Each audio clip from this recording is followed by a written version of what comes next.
আলমগীর ভাই রুগী টুগি ভাই ফোন টোনে রুগী ই করেন না, বলেন যে না রুগী নেবো না, আমরা না করে দেন।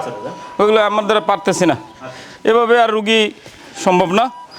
রাস্তায় যারে পায় তারাই ধরে ঢুকাই দিয়ে যেতেছে, কি রোগ আছে কি অসুস্থতা কিচ্ছু বুঝতেছে না।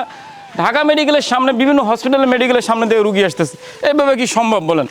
এভাবে মানুষ মনে করতেছে এটা হসপিটাল, মানে আমরা তো হসপিটাল না, আমরা অসহায় অজ্ঞাত মানুষ আশ্রয়কেন্দ্র।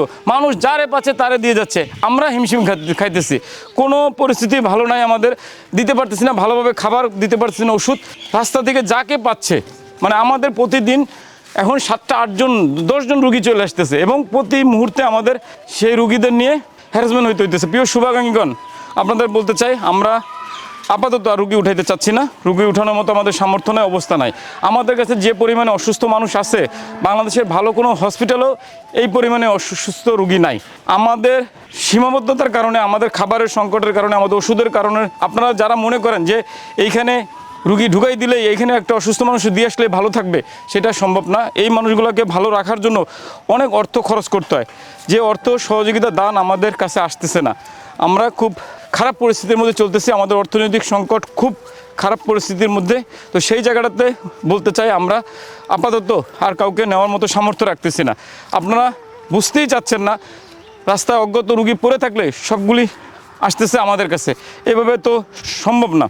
আপনাদের বুঝতে হবে যে একটা অসুস্থ রুগীর জন্য প্রথম অবস্থাতেই কমপক্ষে 2 থেকে 5,000 টাকা খরচ হয়ে যায়। তারপরে সেই অসুস্থ রুগীর চিকিৎসা, ওষুধপত্র জোগাড় করা, সমস্ত কিছু মিলে আমাদের পরিস্থিতি খুব খারাপ। আমাদের দান সহযোগিতা আসতেছে না এবং সবচেয়ে খারাপ লাগতেছে এই জায়গাতে আমাদের এই গত কয়েক মাসে HB Hg positive, hepatitis positive, AIDS positive, gonorrhoea positive, যত আছে কঠিন জটিল রোগগুলার রুগী রাস্তায় পড়ে আছে, সবগুলো আমাদের কাছে দিয়ে যাচ্ছে বিভিন্ন হসপিটালের সামনে থেকে।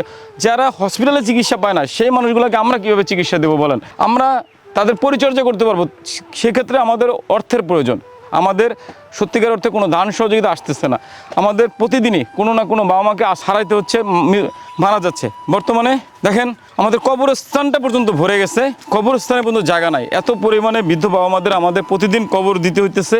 কবরের অল্প একটু আর 2টা 3টা 4টা কবর দিতে পারবো, কবর দেবো যে সেই জায়গাটুকু নাই। তো সেই জায়গাতে আপনাদেরকে বলতে চাই, প্রিয় শুভাকাঙ্ক্ষীগণ, আপনারা যদি আমাদের সহযোগিতা এগিয়ে না আসেন, দান ভালোবাসা না পাঠান, আমরা কাউকে আশ্রয় দিতে পারছি। অনেক দুঃখ নিয়ে বলতেছি, আপনারা আগায় না আসলে এই মানুষগুলোকে দায়িত্ব শুধু আমি একা নিতে পারবো না।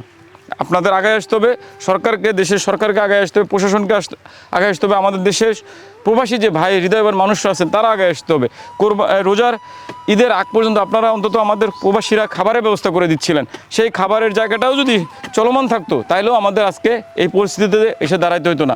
আমাদের খাবারের অবস্থাটাও খারাপ হয়ে গেছে, খাবারটাও আমরা ঠিকমতো বাবা মাদের দিতে পারতেছি না, ওষুধটাও দিতে পারতেছি না। কিন্তু প্রতিনিয়ত শুধু বাবা মারা আসতেছে, শুধু বাবা মারা, বৃদ্ধ বাবা মা রাস্তায় যারে পাচ্ছেন আপনারা তারাই তুলে দিচ্ছেন। এখন আমরা যে প্রসেসিংটা শুরু করছিলাম যে জিডি, সেই জিডি করেও মানুষ এত পরিমাণে আসতেছে, মানে আমার সহকর্মী, আমি পুরো পরিস্থিতিটা আমরা পাগলা হয়ে গেছি। মানে আমাদের শারীরিক মানসিক নিজেরাই অসুস্থ হয়ে যাচ্ছি, এত পরিস্থিতি আমাদের খারাপ। সেই জায়গাটাতে অনুরোধ করতে চাই, প্রিয় শুভাকাঙ্ক্ষীগণ, আপনারা আগায় আসতে হবে। আপনাদের সাধ্যমতো 10-20 টাকা সাহায্য না করলে আমরা, একদম সহজ কথা, প্রতিষ্ঠান বন্ধ করে কই আড়াই যাবো খুঁজে পাবেন না আপনারা। আমার পরিস্থিতি এত খারাপ। আমি বলতে চাই, আপনারা যেমন প্রতিনিয়ত 6জন 7জন 8জন বৃদ্ধ বাবা মাকে পাঠাচ্ছেন আমাদের আশ্রয়ে, অজ্ঞাত মানুষ মানেই মিল্টন সমুদ্র, অজ্ঞাত মানুষ মানেই চাইল্ড নলেজকার। এই পরিস্থিতিতে আমাদের দিশা রয়ে হইতেছে। রাত 3টা 4টা 2টা 5টার সময় রুগী আসতেছে, সারাদিন রুগী আসতেছে, রাস্তায় যাকে পাচ্ছে থানায় জিডি করে দিয়ে যাচ্ছে।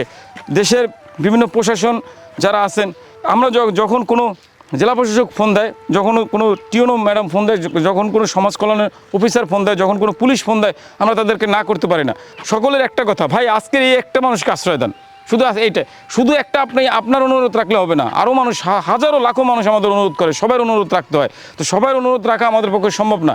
এবং একই সাথে আমরা যখন রাখতে না চাই, বা আমরা যখন অস্বীকার করি যে আমাদের পরিস্থিতি ভালো না, কেউ বুঝতেও চান না, মা বাবা তুলে গালাগালি করে, ব্যবসা ধান্দা বলে গালাগালি করে ফোন কেটে দেন, এগুলি করে কোনো লাভ নাই। আমরা পারতেছি না। আমাদের চেষ্টা ছিল সব সময়, আমরা চেষ্টা করেই যাচ্ছি যে প্রতিষ্ঠান নিয়ে ঘুরে দাঁড়াবো। তো সেই জায়গাটাতে আপনারা যদি অর্থ সহযোগিতা, ভালোবাসা, সাহায্য সহযোগিতা নিয়ে এগিয়ে আসেন, সেক্ষেত্রেই কেবলমাত্র এই প্রতিষ্ঠান চলমান রাখা সম্ভব, সেক্ষেত্রেই কেবলমাত্র প্রতিষ্ঠানের কার্যক্রম ধরে রাখা সম্ভব এবং হাজারো লাখো অসহায় মানুষকে আশ্রয় দেওয়া সম্ভব। তবে সাহায্য করতে হবে আপনাকে। আপনি 10-20 টাকা 100 টাকা সাহায্য করলেই একটা মানুষকে পরিপূর্ণভাবে চিকিৎসা, খাবার, ওষুধপত্র দেওয়া সম্ভব। প্রিয় শুভাকাঙ্ক্ষীগণ, শুধু রোগী পাঠাইলে হবে না, অসুস্থ মানুষ রাস্তায় পড়ে থাকলে আমার কাছে পাঠাবেন না, সাথে টাকা পাঠাইতে হবে, খাবার পাঠাইতে হবে, কাপড় চোপড় দিতে হবে, তেল সাবান দিতে হবে। আপনারা যদি সাপোর্ট করেন তাইলে কেবলমাত্র আমরা পরিচর্যা করতে পারবো। সবাই ভালো থাকবেন, আল্লাহ হাফেজ। মন মেজাজ খুব খারাপ।